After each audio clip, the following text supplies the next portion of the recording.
Hello students, in this session we will discuss about the memory management.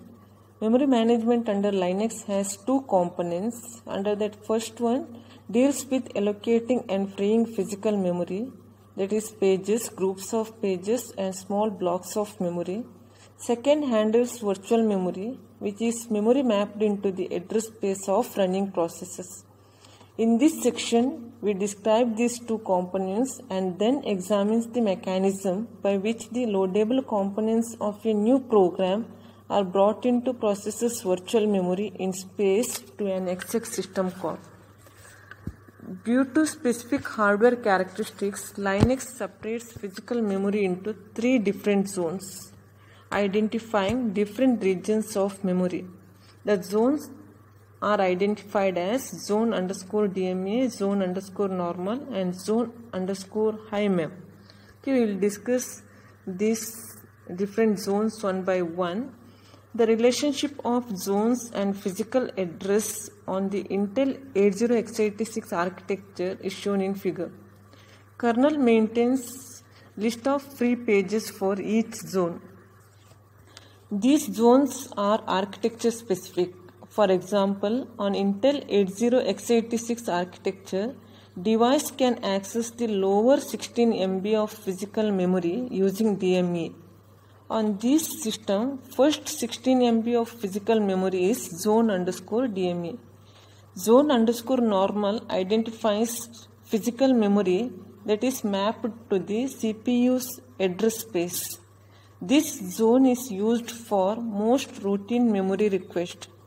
Finally, zone_high_mem refers physical memory that is not mapped into kernel address space. For example, in 80x86, that is 32-bit Intel architecture, the kernel mapped into first 896 MB of address space. The remaining memory is referred to as high memory and is allocated from zone_high_mem. The primary physical memory managed in Linux kernel is the page allocator. Each zone has its own allocator, which is responsible for allocating and freeing all physical pages for the zone. And it is capable of allocating ranges of physical pages for the zone, and it is capable of allocating ranges of physically contiguous pages on request. The allocator uses a buddy system to keep track of available physical pages. Each allocatable memory region has an adjacent partner. Whenever two allocated partner regions are freed up, they are combined to form a larger region called a buddy heap. That larger region also has a partner with which it can combine to form still larger free region. That is larger free region. If small memory request cannot be satisfied by allocation of an existing small free region, then a larger free region will be subdivided into two partners to satisfy the request. Separate linked lists are used to record the free regions of each allowable size. Figure shows an example of budding heap allocation. A 4 KB region is being allocated, but the smallest available region is 16 KB. The region is broken up recursively until a piece of the desired size is available. Okay, here we have 16 KB memory, required memory, that is 4 KB. So first that 16 KB is divided into 8 KB, 8 KB region. Again that 8 KB is divided into 4 KB, 4 KB regions. Okay, now we will discuss how Linux manages physical memory. All memory allocation in Linux kernel are made either statically by drivers that reserve a contiguous area of memory during system boot time, or dynamically by page allocator. but kernel functions do not have to use the basic allocator to reserve memory.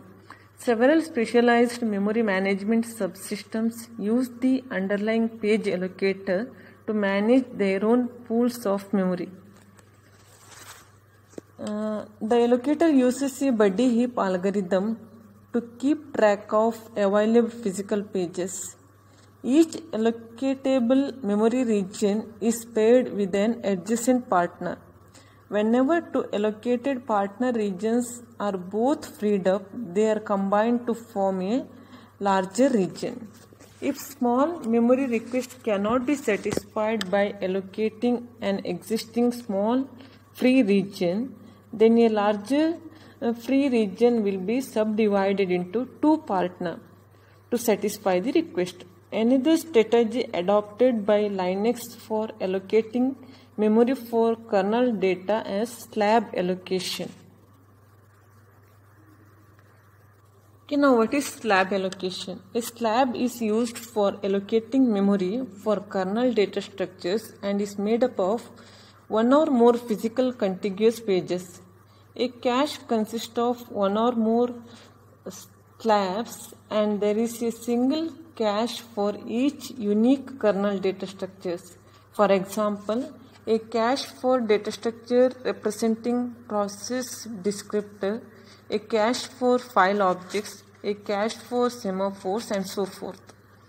Each cache is populated with objects that are instantiations of kernel data structures the cache represents. In this figure, it has two kernel objects 3 KB in size and 3 objects 7 KB in size.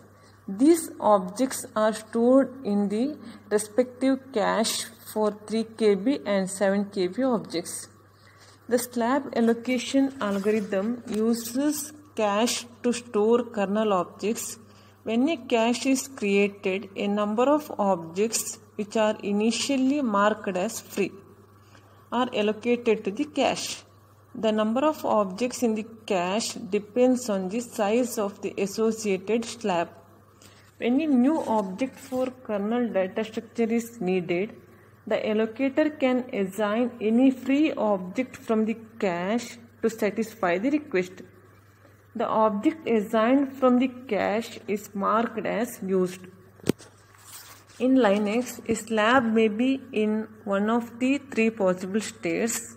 It may be the full, empty or partial. What is full? All objects in slab are marked as used. Empty means all objects in the slab are marked as free. Partial means the slab consists of both used and free objects. The slab allocator first attempts to satisfy the request with a free object in a partial slab. If none exists, a free object is assigned from an empty slab. If no empty slabs are available, a new slab is allocated from contiguous physical page and assigned to a cache memory for the object is allocated from this particular slab.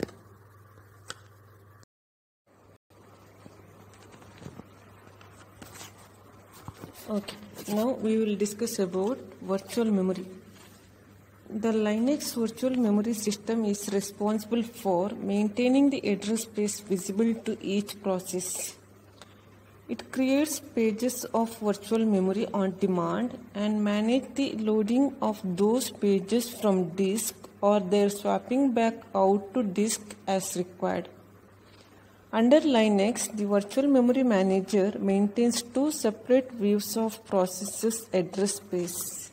Under the first view of an address space is the logical view, describing instructions that the virtual memory system has received concerning the layout of the address space.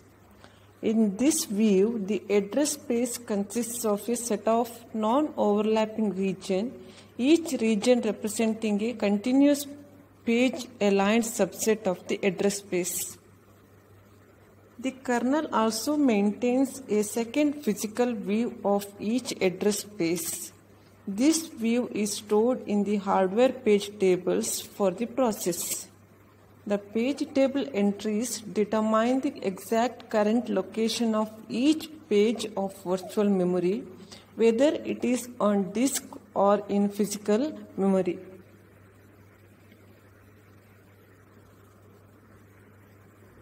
Linux implements several types of virtual memory regions.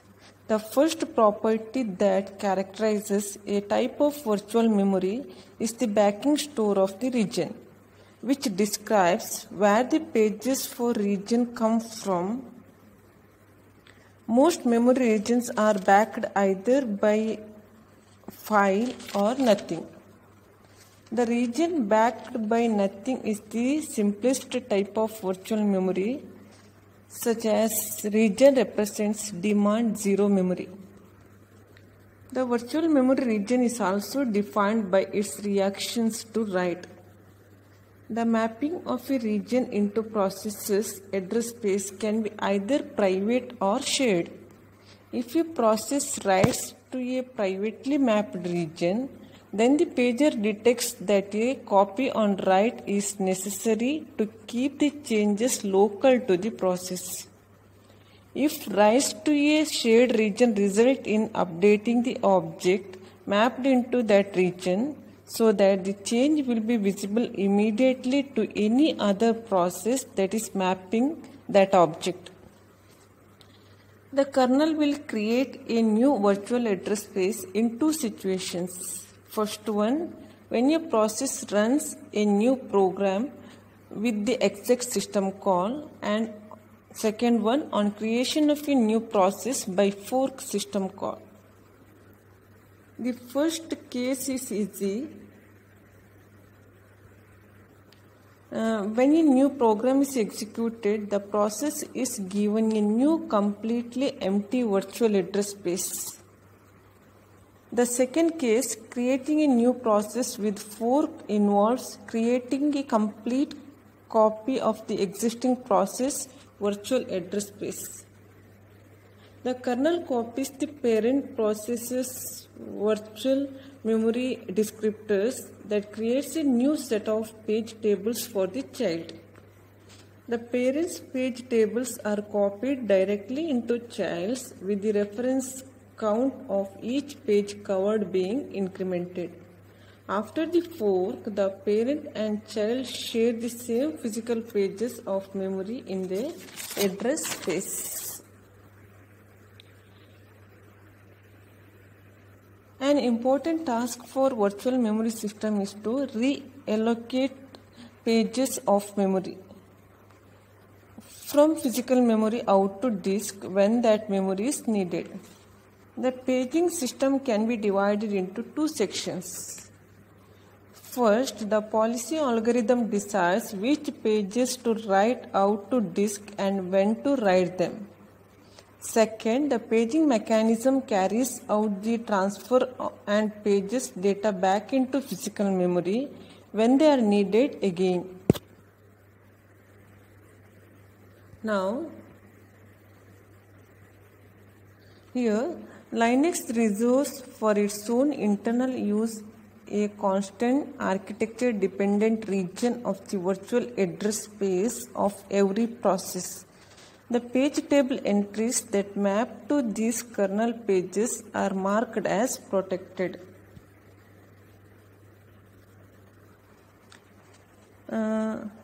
So that the pages are not visible or modifiable when the process is running in user mode. This kernel virtual memory area contains two regions. First is the static area that contains page table references to every available physical page of memory in the system, so that a simple translation from physical to virtual addresses occurs when kernel code is run. The remainder of the kernel's reserved section of address space is not reserved for any specific purpose. Page table entries in this address range can be modified by the kernel to point to any other areas of memory.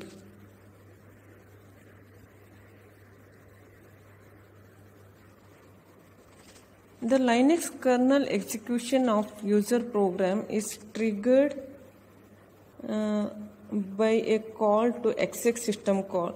This call commands the kernel to run a new program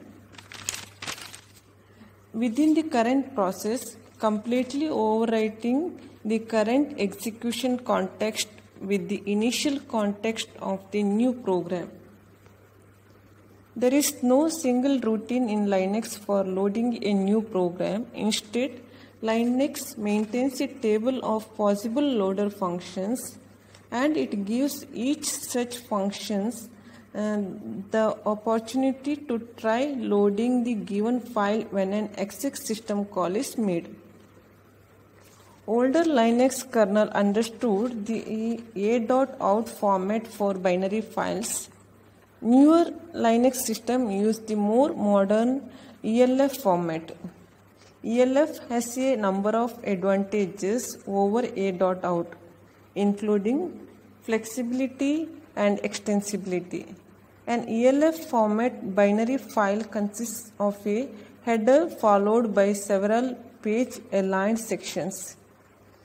The ELF loader works by reading the header and mapping the sections of the file into separate regions of virtual memory.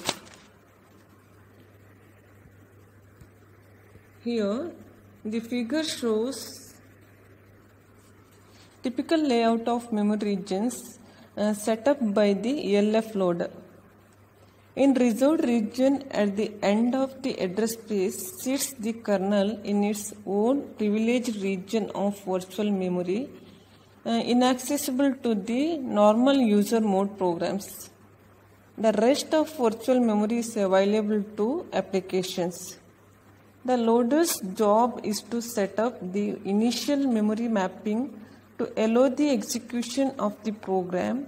To start, the regions that need to be initialized include the stack and program text and data regions. The stack is created at the top of the user mode virtual memory. It grows downward toward lower numbered addresses. The other regions are created near the bottom end of virtual memory. Now, what is the static and dynamic linking? Once the program has been loaded and has started running, all the necessary contents of the binary file have been loaded into process's virtual address space. However, most programs also need to run functions from the system libraries, and those library functions also need to be loaded. The simplest case, the necessary library functions are embedded directly in the program's executable binary file, such as a program is statically linked to its libraries, and statically linked executable codes can commence running as soon as they are loaded. The main disadvantage of static linking is that every program generated must contain copies of exactly same common system library functions. It is much more efficient in terms of both physical memory and disk space usage to load the system libraries into every one. Dynamic linking allows this single loading to happen. Now we will discuss how Linux handles files. Linux retains Unix standard file system model. In Unix, a file does not have to be an object stored on disk or fetched over a network from a remote file server. Rather, Unix files can be anything capable of handling the input or output of a stream of data. Here, device drivers can appear as files, and interprocess communication channels or network connections also look like files to the user. The Linux kernel handles all those types of file by hiding the implementation details of any single file type behind a layer of software. To the user, Linux file system appears as a hierarchical directory tree obeying Unix semantics. The Linux virtual file system is designed around object-oriented principles. It has two components. Under that first one, a set of definitions that specify what file system objects are allowed to look like. And second one, a layer of software to manipulate the object. The virtual file system defines four main object types. First one, inode object represents an individual file. A file object represents an open file. A superblock object represents an entire file system. Fourth one, a directory object represents an individual directory entry. For each of these four object types, virtual file system defines a set of operations, includes open file, read from file, write to file, and memory map of a file, etc. The Linux ext2fs file system. The standard on disk file system used by Linux is called ext2fs, that is second extended file system. Linux ext2fs has much in common with BSD fast file system. It uses similar mechanism for locating the data blocks belonging to the specific file. The main difference between ext2fs and FFS lie in their disk allocation policies. In FFS, the disk is allocated to files in blocks of 8 KB. These blocks are subdivided into fragments of 1 KB for storage of small files or partially filled blocks at the end of files. In ext2fs does not use fragments at all but performs all its allocation in smaller units. The default block size on ext2f is 1 KB, although 2 KB and 4 KB blocks are also supported. ext2fs uses allocation policies designed to place logically adjacent blocks of a file into physically adjacent blocks on disk so that it can submit an I/O request for several disk blocks as a single operation.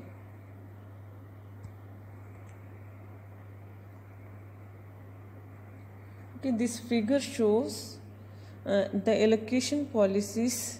Each row represents a sequence of set and unset bits in an allocation bitmap indicating used and free blocks on disk. Okay, here we have different types of blocks. Okay, this is blocks in use. Again, this one is block selected by allocator, and this is the free block, and this one is the arrow mark bitmap search. In the first case, that is in this row, if we find any free blocks sufficiently near the start of the search, then we allocate them no matter how fragmented they may be. Okay, that is allocating scattered free blocks. In the second case, that is allocating continuous free blocks, we have not immediately found a free block close by, so we search forward for an entire free byte in the bitmap. Okay, next we will discuss about the Linux PROC, that is PROC file system.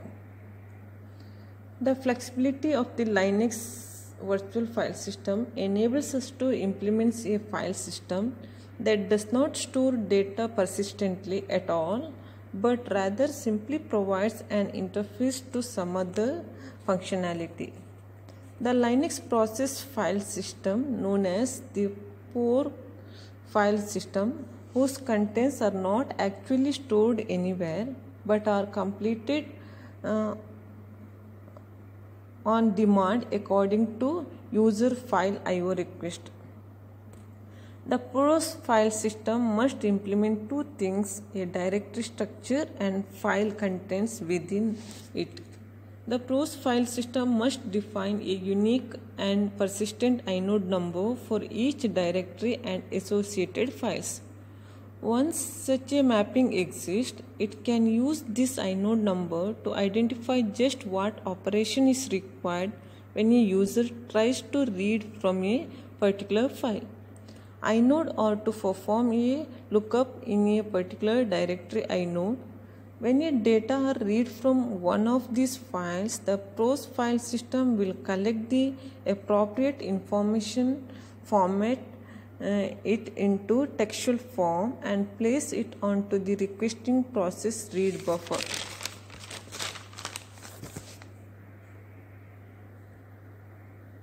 Okay, next we will discuss about the input-output operations in Linux. To the user, the I/O system in Linux looks much like that in any Unix system. All device drivers appears as normal files. A user can open an access channel to a device in the same way she opens any other files. Devices can appear as objects within the file system. Linux splits all devices into three classes, that is block device, character device and network device. Now what is block device? Block devices include all the devices that allow random access to completely independent fixed size blocks of data, including hard disk and floppy disk, CD-ROMs and flash memory. Block devices are typically used to store file systems, but direct access to a block device is also allowed, so that programs can create and repair the file system that the device contains.